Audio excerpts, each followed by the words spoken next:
There are millions of products that you could potentially sell on Amazon, but the unfortunate reality is that 99% of them suck. And as a new Amazon seller, if you're not sure what to look for in a winning Amazon product, you can end up losing thousands of dollars. So in this video, I'm going to show you examples of the types of products that tripped me up as a new Amazon seller and tons of new Amazon sellers. So by the end of this video, you'll have a clear idea of what a winning Amazon product looks like versus a product that might have some potential traps for your business.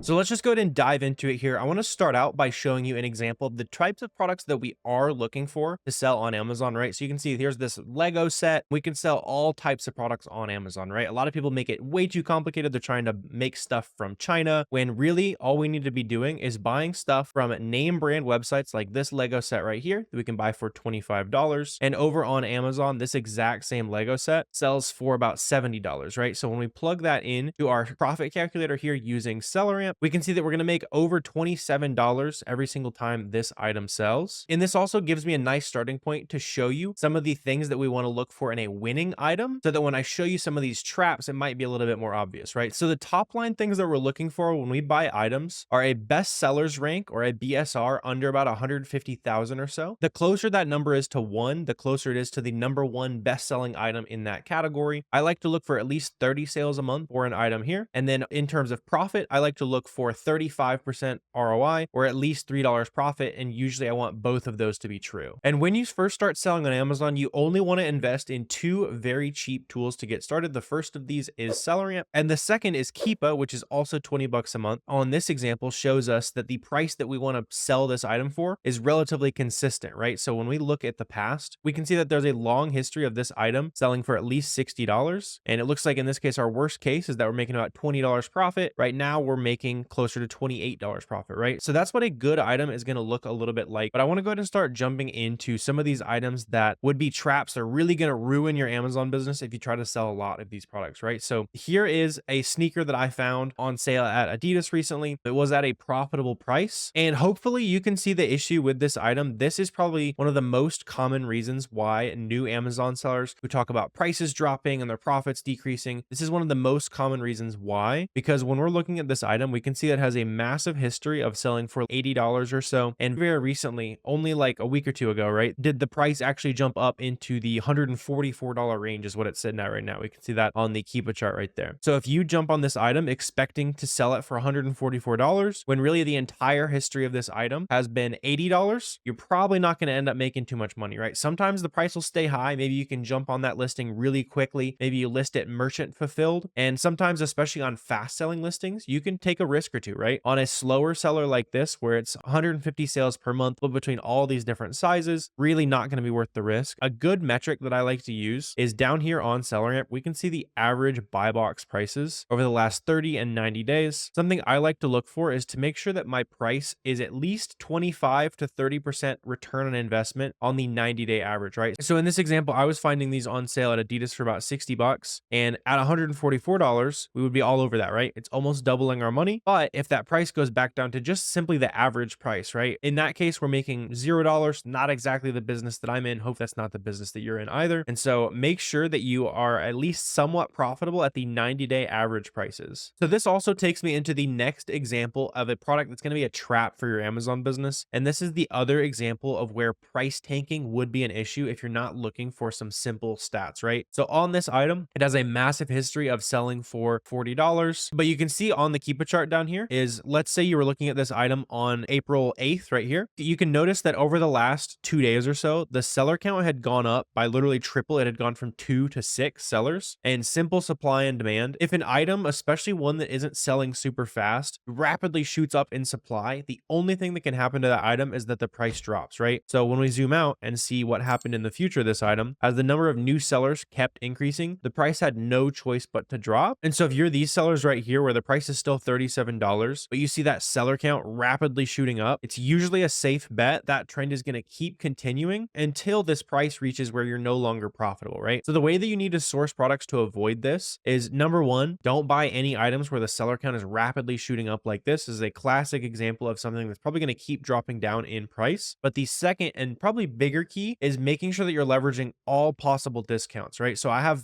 tons of videos breaking down ways to get your inventory as cheap as possible. That's going to be everything from coupons, sales, cash back, loyalty rewards program, discounted gift cards. There's a ton of different ways for you to buy inventory way cheaper than your competitors. And that combined with skipping these items where the seller count is rapidly shooting up, going to make you a much more profitable Amazon seller. The next thing you want to think about is making sure that your items actually sell, right? And this is something that trips up a lot of beginners, especially. I hear questions on this where we can look at this pair of shoes and we can see that combined with all of the different sizes and colors on this listing, this pair of Converses sells over 3,000 times a month. But when we're looking at this example right here, we should be able to tell that this is not going to sell as well as the standard black and white, the standard all white, like the typical Converses that you'd see out in the wild. And so it's really important for you to know when a variation is actually going to sell, right? Because these, like I said, that split between all the different sizes on this listing. So what we want to do to see real sales on a listing is we can go down to Keepa, then we can hit data and then offers. And then I also like to hit include historical sellers. And then I'm typically also going to sort by sold 30 days. And this is a very powerful feature that shows you the exact stock count over time and the exact prices that every seller was charging. So for example, you can see this seller right here, they've had about 3 in stock for quite a while. Their price has been all over the place from $70 down to $66, and they're just not having much success making a sale, right? We can see maybe right here, this seller might have made a sale where they went from 5 in stock to 4 in stock. Their price was $57. But beyond that, I'm really not seeing a lot of action, right? The other thing that we can check that might give us a little bit better of an idea is checking the variations tab again on Keepa. And what I'm going to do is I'm going to grab the ASIN. This is basically like Amazon's specific UPC. It's how you identify a product on Amazon. And when I plug that into the variations chart down here, I can filter it down and I can see that this has only ever had 1 rating ever. And so that really tells me that probably no more than,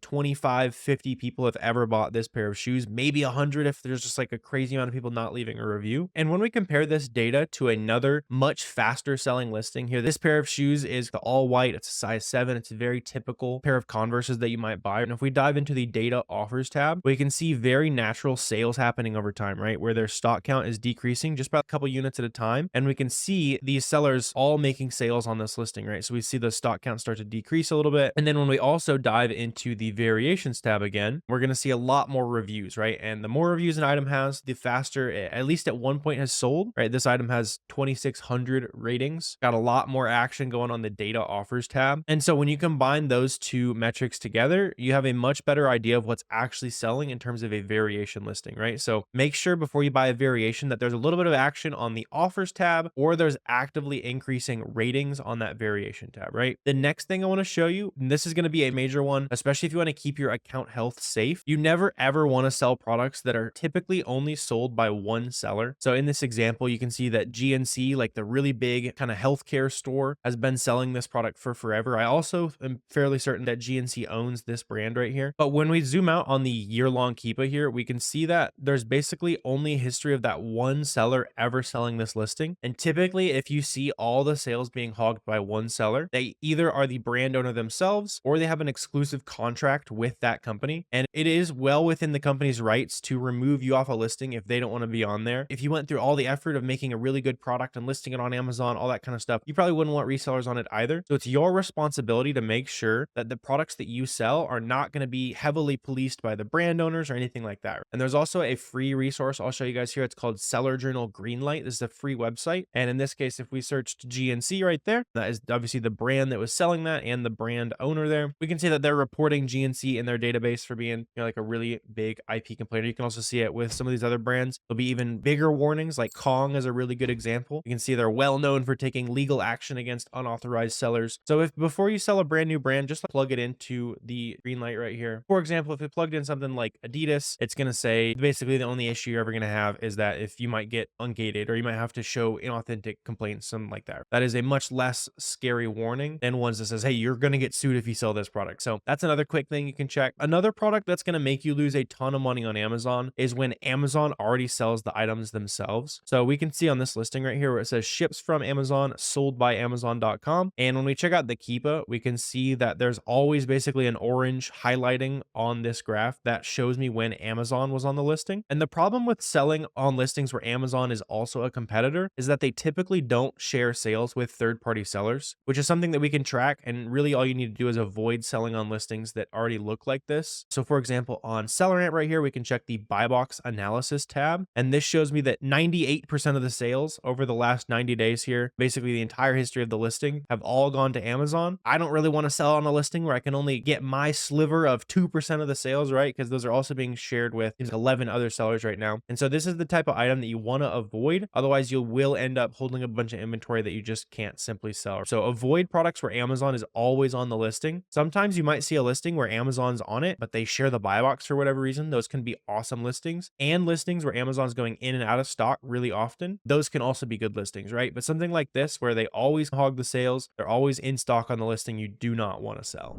The next type of product that you want to avoid is going to be seasonal items, and that comes with a little bit of a catch, right? So I pull up this as an example of a very fast selling holiday item. You can see down here on this middle Keepa chart, this is a relatively new feature. We can see that during the peak of December, this item was selling over 6,000 times a month. And so if you are coming into one of these listings, especially if you're buying anything that's seasonal, just keep that in mind that you're buying something seasonal. In this case, obviously like an advent calendar, you probably wouldn't want to be buying those unless you're sold out at the beginning of December, right? People are opening those every single day during December. Probably not a lot of those going to be going on during December. Obviously, people will be buying them a little bit late. You can see even some of the sales peak as we get closer to Christmas, but you can also see that sales rank start to rise basically as soon as we hit December 1st. So whenever you're selling seasonal items, just keep in mind that the prices are almost certainly going to go down after the season is over, and the demand for the item is definitely going to go down. So you can see this is a really aggressive example, but something like this, it sold 6,000 times a month during the peak of Christmas. And then basically by the time you got to January, it was already down to 50 monthly sold right there. We can see that on the middle Keepa chart right there. So this is also true of slides, shorts, all that kind of stuff. As this video is coming out, the weather is getting a little bit warmer, right? So you want to be buying more of the shorts, slides, sunscreen, that type of stuff, and buying less of the hoodies, pants, toys, like the very Christmas, winter type products. And if you ever do buy products that are slightly out of season, just make sure you're getting a fantastic deal. I know hoodies, pants, those are actually a really good example. Lots of websites will run some super good deals on it. So there is still money to be made on these seasonal products. Just keep in mind that if you're going to buy seasonal items, try to buy things that sell outside of that season. So for example, I don't like buying advent calendars, but I love buying pairs of shoes, right? They sell super fast during December, but people always need shoes. So if I don't sell out during December, it's no big deal. I'll keep making those sales through the rest of the year.